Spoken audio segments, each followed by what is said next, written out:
teach your pets to talk. Before that, across the UK, millions of hay fever sufferers are already experiencing runny noses, sore eyes and itchy throats. Well, experts say that climate change and rising levels of air pollution are partially to blame for the early arrival of this year's pollen season. Well, if you are amongst the unlucky ones, allergy expert Professor Adam Fox is joining us now with his advice. Morning, Adam. Good morning. The first thing I thought when I was reading this morning about rising pollution levels is you'd have thought that this year, more than ever, that because no one's been out and no one's been flying and there's been considerably less cars, that there'd have been less pollution and that the hay fever problem would have been reduced. I think actually what's happening is more people are at home when normally they'd be at work inside all day. So they're more likely to be out and about. And actually, if anything, and certainly we saw this in the summer last year, I think hay fever was anything worse, even though maybe, yeah, I agree, pollution was probably a little bit lower. And is this quite early compared to other years? I think every year everybody gets surprised at how early it starts. If you're allergic to tree pollen, and particularly things like alder or ash, even late January can be the start of the season. I always know when the season starts and my inbox starts going a bit crazy. And I think this year, probably the beginning of February, people were starting to get in touch and say that things had really started for them. But then, of course, there's peaks, and we're coming into now what will be the peak of the tree pollen season. In a few weeks, we'll have the peak of the grass pollen season, and that's when you really see lots of people suffering. And it is getting earlier, isn't it? There is a suggestion that it's starting to get earlier, and also that the peaks of pollen are getting a little bit higher. The evidence suggests it's to do with climate change, and as the world is getting a little bit warmer, that's having an impact on trees and grasses and when they pollinate, and so they start detecting those temperature changes that are happening a bit earlier in the year than they would normally, and letting go of their pollen, and that's when the symptoms start. I guess this year, more than ever, people are wondering whether it's hay fever or whether it's COVID symptoms. So how do you tell the difference? It's tricky, isn't it? Because it's a lot less socially acceptable to be sniffling and coughing than it would be normally. I think the key difference is firstly the seasonality. So things starting at a particular time of year, and for most people they've had their hay fever before, so they know it's coming. But things like sneezing and a runny nose are much more a feature of hay fever than they would be of COVID, which is more about a cough and a temperature. But of course there's going to be an overlap. One of the giveaways will be responding to antihistamines. So if you take antihistamines, your symptoms get better. If there's clear variability during the course of the day, then that's more likely to be hay fever, especially if you know you're a sufferer. Well, Naomi contacted us and said, my mum thinks prevention is better than cure with hay fever, and said I should take antihistamine tablets every day. But is this OK to try long term? Also, could certain vitamins or minerals help improve my hay fever going forward? You're not really preventing hay fever by taking regular antihistamines, because what's happening when you've got hay fever is you're allergic to pollen. The pollen goes up your nose. It causes your nose to release a little bit of histamine, and the antihistamines stop the effect of that histamine on your body. So you're still getting the hay fever if you're taking it regularly. I think it's usually better for most people to just take the antihistamines when they need it, because with all medicines, take it when you need it and not when you don't. But that said, antihistamines are very safe. There's a reason they're available over the counter now. If you've got symptoms, you treat it. Antihistamines, especially long-acting, non-sleepy ones, are a really good one to take. OK, all right, we've got another question here. Lisa's on the line. Hi, Lisa. Hi, Holly. Hello. So we were talking about how early hay fever season starts. Your son has been suffering since December. Yeah, he suffers 12 months of the year. So he's on two adult antihistamines twice a day and has been since he was about 6. But since December, it's got progressively worse.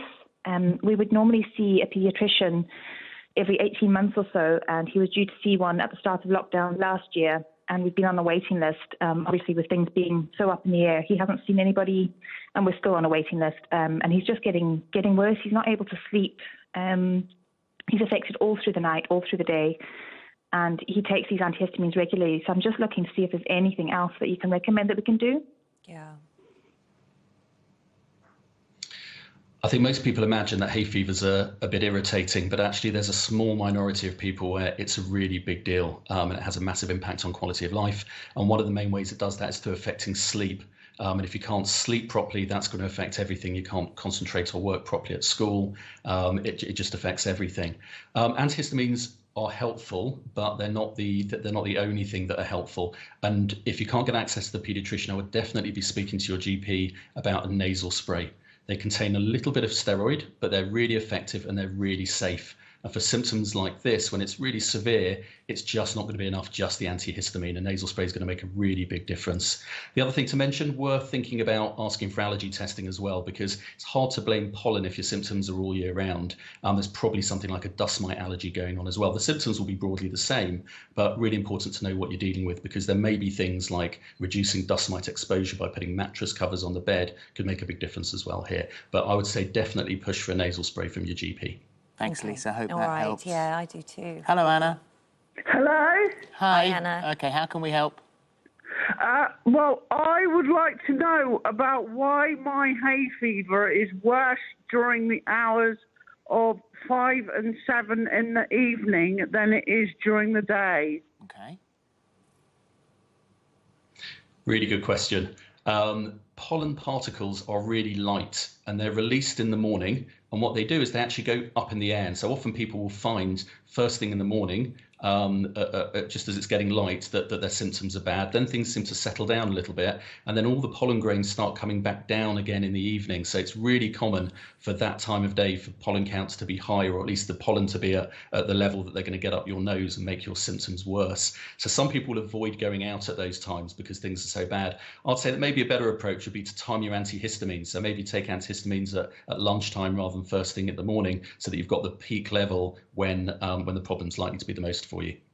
Oh, that's a very good idea. If you are really, and you say that some people could be severe, life-changing, sort of debilitating, especially for some youngsters around exam time, and they really, really struggle. You talk about desensitization.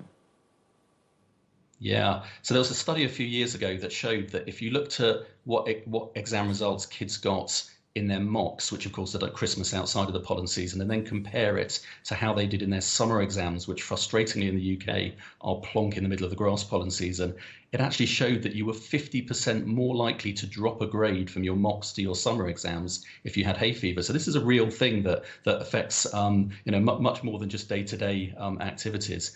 So if you've tried antihistamines, if you're using nasal sprays, and despite that, you're still having symptoms that interfere with day-to-day life, that are stopping you sleeping, etc., then speak to your doctor about being desensitized, because it's a very, very well-proven treatment. It's been around for a long time and it's very effective. And the idea is simple, that you get the pollen that you're allergic to.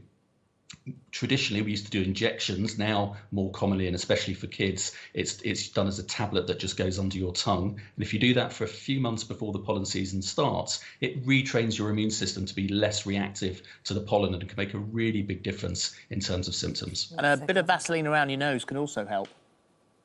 There's a load of other things that can be helpful. So saline nasal sprays, really underestimated. They can be very effective and a really natural way that you can be absolutely confident there's no risk of side effects. Exactly as you said, Vaseline as a pollen block around the nose will be helpful. Wraparound sunglasses, pollen filters in cars. So there's lots of things that can really take the edge off. But I think if you've got significant symptoms, make sure that you speak to your pharmacist. Really good place to start with this, and get the right sort of antihistamines. Lots of people get the wrong sort. They get the short-acting ones that actually make you feel a little bit worse and more sleepy. You want the long-acting, non-sleepy ones. You'd have thought a mask, the fact that everyone's wearing masks, might have helped a little bit. Well, it probably would, I guess, as a barrier to the pollen getting up your nose. I think pre-COVID would never have recommended that as a treatment. Better to just use the medications and manage it that way. Professor Fox, thank you very much. Thank you. Right, still to come. They've had more than 120 million.